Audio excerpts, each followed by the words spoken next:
अस्सलामुअलैकुम and hello everyone. तो क्या हाल चाल है, कैसे हैं आप सब? मैं उम्मीद करती हूँ कि आप सब खैरियत से होंगे। तो आज हम यहाँ नाइट रूटीन देखेंगे और बड़े मज़े-मज़े की रेसिपीज़ देखेंगे, तो वीडियो को लास्ट तक ज़रूर से देखिए। और वीडियो थोड़ी-सी भी अच्छी लगी तो एक लाइक तो ज़रूर से कीजिए, हमें चैनल पर नए हैं तो सब्सक्राइब कीजिए। तो चलिए वीडियो को स्टार्ट करते हैं। तो मैं यहाँ आज पनीर रोल बनाने वाली हूँ, जल्दी-जल्दी से बन जाते हैं ये रोल। इसके लिए पनीर को हम मैरिनेट करके रख देंगे। तो 1 चम्मच मैंने लहसुन अदरक की पेस्ट ली हूँ, 1 चम्मच धनिया पाउडर, 1 चम्मच ज़ीरा पाउडर और 1 चम्मच हम इसमें डालेंगे लाल मिर्ची पाउडर। नमक डालेंगे अपने टेस्ट के हिसाब से और थोड़ा-सा ऑयल डाल के इसमें हम थोड़ा-सा सोया सॉस डालेंगे 1 चम्मच भर के। अब इन सारी चीज़ों को अच्छे से मिक्स कर लेंगे। तो यहाँ 65 मसाला मैं डालना भूल गई थी, अभी डाल रही हूँ। 2 से 3 चम्मच भर के हम 65 मसाला डालेंगे और इसे अच्छे से मिक्स करके इसे मैरिनेट करेंगे पनीर को। ये मैरिनेट वाला जो भी काम रहता है, अगर डिनर में करना हो तो मैं ऐसे के बाद उसे मैरिनेट करके रख देती हूँ। चिकन हो या पनीर हो, मैं इसे मैरिनेट करके रख देती हूँ और मगरिब के बाद उसे कुक कर लेती हूँ। तो यहाँ मैं मगरिब की नमाज़ पढ़कर आ गई थी, तो पनीर को अच्छे से फ्राई करके मैंने थोड़े-से इसमें स्वीट कॉर्न ऐड की हूँ। ये फ्रोज़न स्वीट कॉर्न है, जब भी स्वीट कॉर्न ज़्यादा लेकर के आते हैं, मैं इसे घर पे ही कुक करके इसे फ्रोज़न कर देती हूँ। अब इसमें हम थोड़ा-सा शिमला मिर्च डालेंगे और पत्ता गोभी डालेंगे और इसमें हम कुछ स्पाइसेस डालेंगे। हाफ़ चम्मच हम इसमें लाल मिर्ची पाउडर डालेंगे, हाफ़ चम्मच ज़ीरा पाउडर और हाफ़ चम्मच हम इसमें धनिया पाउडर ऐड करेंगे और हाफ़ चम्मच इसमें हम नमक ऐड करेंगे और सारी चीज़ों को अच्छे से मिक्स करेंगे। तो बस थोड़े-थोड़े से मसाले हमें डालना है, क्योंकि बस ये सब्जियों को मसाले डालना है हमें। पनीर तो अच्छे से कुक हो गया है मसालों के साथ। अब इस सारी सब्जियों को अच्छे से मिक्स करके हम रख देंगे ठंडा होने के लिए यहाँ। तो अब हम यहाँ लौकी का हलवा बनाएँगे। तो लौकी जब भी घर पे आती है तो पड़ी-पड़ी ख़राब हो जाती है और जब हम इसकी सब्ज़ी बनाएँगे तो बच्चे तो इसे हाथ भी नहीं लगाते। तो मैं हमेशा इसका कुछ मीठा बना देती हूँ, कभी हलवा तो कभी खीर।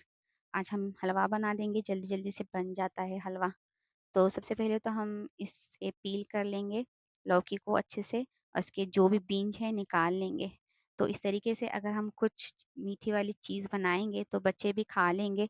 बच्चों की सेहत के लिए बहुत अच्छा रहता है लौकी और बीट, इस तरीके की जो भी चीज़ें रहती हैं, बच्चे ज़्यादातर नहीं खाते, लेकिन हम इसका हलवा बनाएँगे या मिठाई बनाएँगे तो बच्चे खा लेंगे। तो इस तरीके से मैं हमेशा कुछ ना कुछ मीठा बना कर रख देती हूँ। मीठा तो हमेशा लगता ही है घर पे, तो अगर इसी तरीके से हम कुछ हेल्दी सा बना कर रखेंगे, तो बच्चे भी खा लेंगे। तो इसे अच्छे से धो ली हूँ मैंने, अब इसे खीस लेंगे। तो उसी कढ़ाई में मैं खीस लूँगी जिस कढ़ाई में मैं अब हलवा बनाने वाली हूँ। जहाँ 1 लौकी है इसलिए मैंने पानी नहीं ली खीसते वक़्त। अगर आप ज़्यादा लौकी ले रहे हैं, तो पानी में खीस लीजिए, क्योंकि जैसे-जैसे हम इसे खीसते जाएँगे, वैसे-वैसे ये काला पड़ता जाएगा। तो इसे फ़ौरन से हमें पकाना है खीसने के साथ में ही। अब इसमें हम थोड़ा-सा घी डालेंगे और इसे भून लेंगे।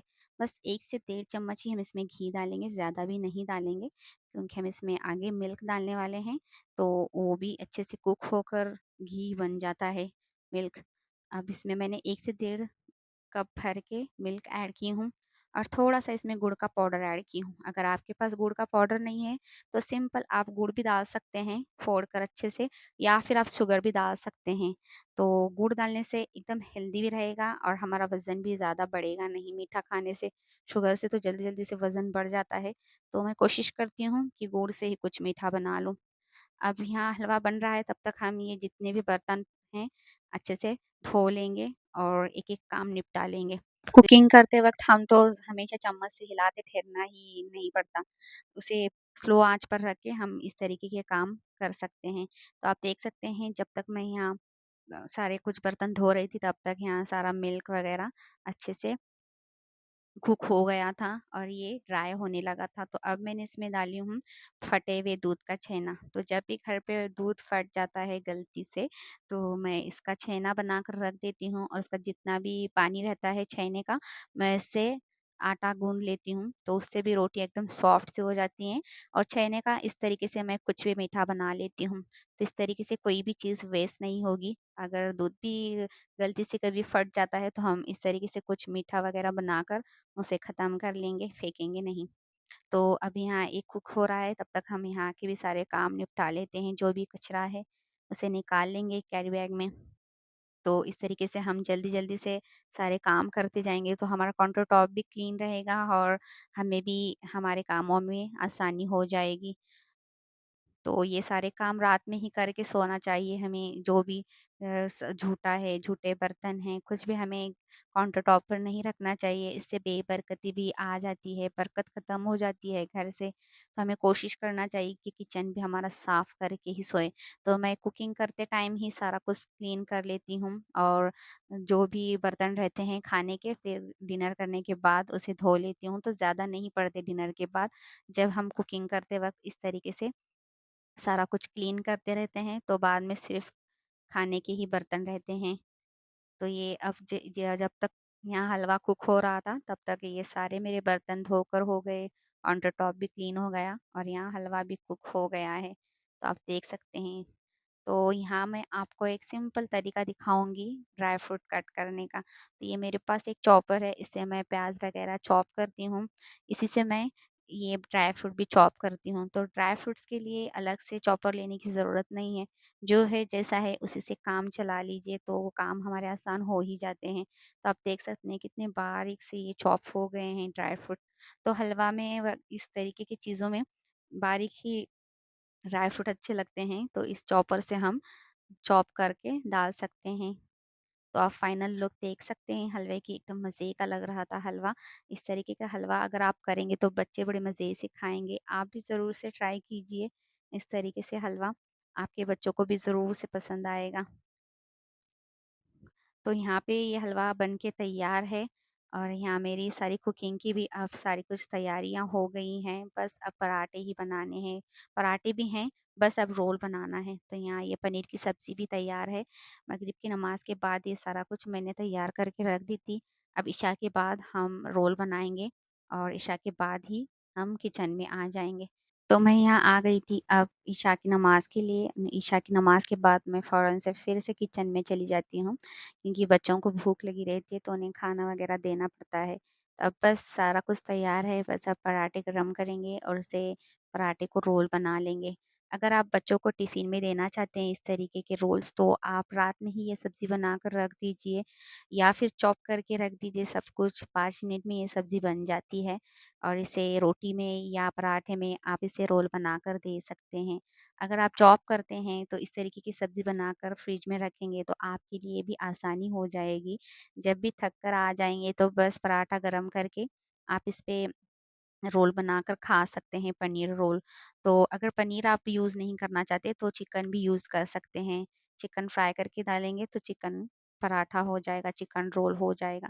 इस तरीके से हम आसान-आसान तरीके से डिफ़रेंट-डिफ़रेंट तरीके से कुछ ना कुछ घर पे बनाकर खाएँगे, तो बच्चे भी खुश होकर खाएँगे और एक ही चीज़ रोज़-रोज़ खाकर बच्चे बोर हो जाते हैं। तो इस तरीके के डिफ़रेंट-डिफ़रेंट चीज़ें हम घर पे ट्राई करना चाहिए। और हमें भी कुकिंग में मज़ा आ जाता है अगर हम कुछ नया-नया ट्राई करते हैं तो। रोज़ वही पकाएँगे, वही खाएँगे तो हम भी बोर हो जाते हैं और बच्चे भी बोर हो जाते हैं। तो इस तरीके से हम कुछ नया-नया ट्राई करेंगे डिफ़रेंट-डिफ़रेंट सा। तो आप देख सकते हैं इसकी फाइनल लुक। तो इस तरीके से आप पराठा लेंगे, इस पर सॉस लगाएँगे और जो हमने पनीर की सब्ज़ी बना कर रखे हैं इसे डाल देंगे और बस इस पर मेयोनीज़ और चीज़ सब कुछ डालेंगे। अभी मेरे पास मेयोनीज़ तो नहीं है, तो मैं चीज़ से इसे काम चला लूँगी, चीज़ और सॉस से। तो थोड़ा-सा मैंने इसे पत्ता गोभी भी ऐड की हूँ, कच्चा वाला और इस पर थोड़ा-सा हम चीज़ स्प्रेड करेंगे और रोल बनाकर आप देख सकते हैं इसके फाइनल लुक। तो बाहर से भी मज़े के लग रहे थे ये रोल, तो आप भी ज़रूर से ट्राई कीजिए, आपके भी बच्चों को बहुत पसंद आएँगे। तो अब डिनर के बाद आप देख सकते हैं किचन की हालत क्या होती है। तो यहाँ पे अब मैं सारा कुछ क्लीन करूँगी किचन और उसके बाद 9:30 के बाद मैं किचन से फ़ारिग हो जाऊँगी। तो मेरी रोज़ की ये आदत है किचन काउंटर टॉप, बर्तन सारे मैं क्लीन करके ही सोती हूँ। तो जल्दी-जल्दी से अगर हम इन सारे कामों को फ़ारिग हो जाएँगे, तो जो मेन-मेन काम है उससे हम जल्दी-जल्दी से फ़ारिग हो जाएँगे रात में, तो हमें थोड़ा-सा टाइम अपने लिए निकाल सकते हैं। अगर हेयर में ऑयल लगाना है तो ऑयल लगा सकते हैं या स्किन केयर करना चाहते हैं रात की तो स्किन केयर कर सकते हैं या फिर कुरान शरीफ की तिलावत करना चाहते हैं तो कुछ कुरान शरीफ की तिलावत कर सकते हैं या फिर कुछ नमाज़ें अदा करना है तो नमाज़ें भी अदा कर सकते हैं। इस तरीके से थोड़ा-सा टाइम हम अपने लिए निकाल सकते हैं रात में भी। अगर हम इन किचन से अगर जल्दी फ़ारिग हो जाएँगे तो मेन काम किचन का ही होता है रात में, तो उसी से हम जल्दी से फ़ारिग हो जाएँगे और बच्चों को भी जल्दी-जल्दी से हम सुला देंगे क्योंकि बच्चे भी जल्दी उठते हैं और दिन भर बिल्कुल नहीं सोते। स्कूल, अरबी, ट्यूशन इसी में उनका टाइम पूरा दिन भर निकल जाता है, तो उन्हें भी जल्दी सुलाने की कोशिश कीजिए और आप भी जल्दी सोइए, तो जल्दी उठेंगे और हमारे दिन भर के काम जल्दी-जल्दी से ख़त्म हो जाएँगे। तो इस तरीके से हमारा सारा ये दिन का और रात का रूटीन रहता है। तो चलिए अब आगे देखते हैं।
तो आज का व्लॉग कैसा लगा कमेंट करके ज़रूर से बताना और मेरे चैनल पर नए हैं तो सब्सक्राइब करना ना भूलना। तो thank you for watching my video.